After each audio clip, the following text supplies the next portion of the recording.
Whether you're a small business owner looking to get high-end machines for your employee base, or you're just an individual looking for the most productive laptop for day-to-day or business productivity-based use, there are a lot of options on the market. But I'd like to talk about two big ones today. This is the Dell XPS 13 Plus, and this is the Dell Latitude 7340.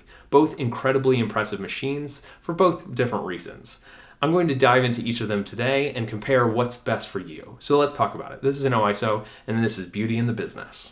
The XPS 13 Plus is just an incredibly small, thin, and light machine. It's just super sleek and sexy, and it really goes in the same direction as a lot of modern thin and lights, in that it's a full aluminum build with just the right amount of polish. Now, it tends to take a more form over function design for reasons that we'll dive into. But I love this design, and it really feels like a refinement over Dell's long storied history of the XPS 13 thin and light machine. The inside is just absolutely incredible. While older XPSs went for carbon fiber on the interior, this instead uses glass in order to be very sleek and modern looking.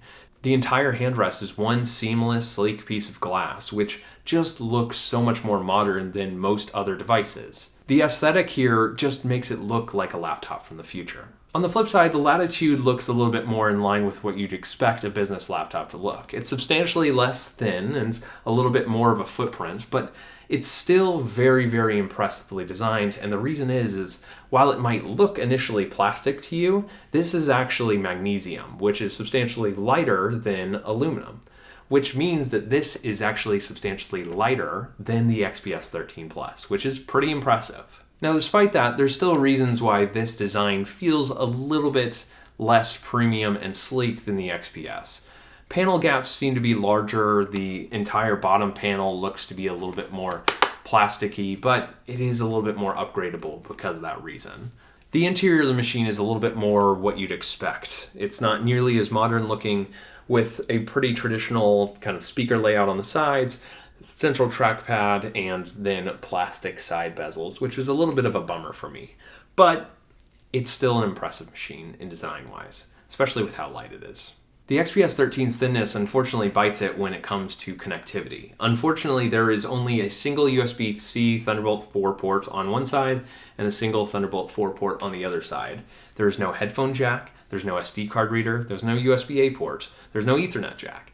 Nothing really additional. You're basically forced to use dongles if you have anything that doesn't connect through USB-C here, which is a bit of a bummer, but it's to be expected with, unfortunately, a lot of modern laptops. I do appreciate that the Thunderbolt 4 ports are on either side of the device, which means that if you have a docking station, you can basically flip what side of the laptop the docking station comes in without having to move it to another side of your desk, for example. The Latitude, on the other hand, excels in connectivity, with one side having two Thunderbolt 4 ports and a dedicated HDMI port, with the other side having a full-size USB-A, a headphone jack, and a SIM card slot if you want to connect it to your cellular network, which is really cool. Now, the unfortunate side of this is there is not USB-C ports on either side of the device, so you have to charge it specifically on the left side of the device. A bit of a bummer, but I still greatly prefer the connectivity options on the Dell Latitude 7340. The XPS has one of the most incredible displays that I've seen on a premium laptop. There are three options: a 1920 by 1200 60Hz display, a 3456 by 2160 OLED display, and a 3840 by 2400 60Hz display. All three of these are touchscreen displays, with the OLED being 400 nits and the other two being 500 nits. The model I have here is the high-resolution non-OLED model, but the display is still so incredibly beautiful. Thankfully, it has an anti-glare coating, which a big problem that I have with a lot of glossy screens is the glare, but this still has a very beautiful image, and all the text, everything on it just looks incredibly striking. The Latitude, on the other hand, has two options: a 1920 by 1200 touch display and a 1920 by 1200 higher brightness display with some other features. This one is specifically the touch option, and while it's not as high density or as bright as the XPS, I still really love this display. The primary reason is, even though the XPS has an anti-glare coating, it's still it's still got a lot of glare in a lot of different environments, brighter environments. And so when I'm working in Visual Studio Code, for example, I don't like seeing myself in a reflective mirror, because normally I have it in dark mode.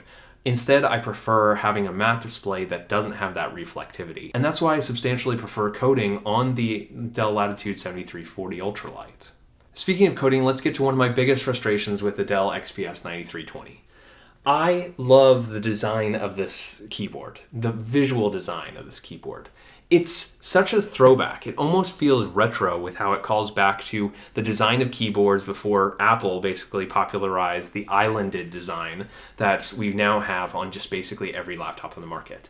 It's nice to go back to this non-islanded keyboard structure because it's incredibly pretty. And frankly, I actually think there's benefits to it. It's just so incredibly sexy. But does the function match the form? Not really.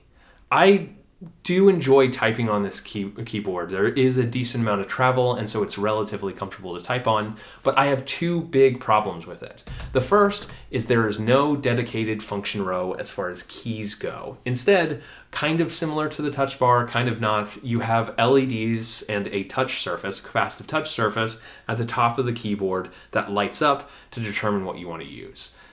Thankfully, there's still an option to switch this between functions like F keys and actual function inputs to your computer, like controlling the volume by pressing down the function button or hitting function lock. But even though you have the option to do those things, the actual use case of those things is very, very poor.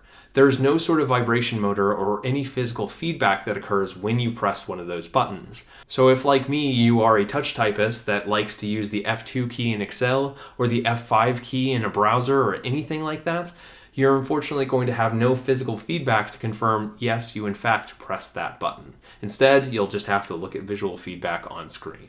That's a bummer, and it really doesn't feel like a good experience. Now, reportedly, Dell went this way specifically to save internal space for the super sleek design, but I would have greatly preferred an actual physical function row.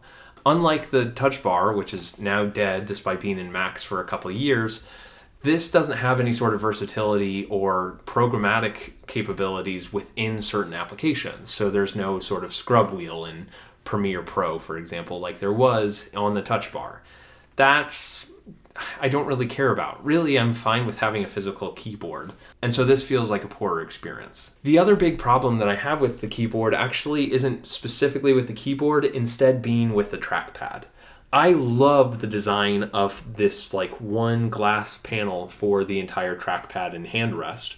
And pretty quickly I figured out where the trackpad ends and didn't feel like I was running my fingers in the wrong place in order to try and move around the mouse. But unfortunately, Dell seemed to be pretty aggressive in saying that if your hand is on the keyboard, then the trackpad will not be functional. But I'm someone who actually uses the keyboard and the trackpad at the same time frequently. My left hand on the keyboard in order to control inputs and put in shortcuts, and my right hand in order to control the trackpad.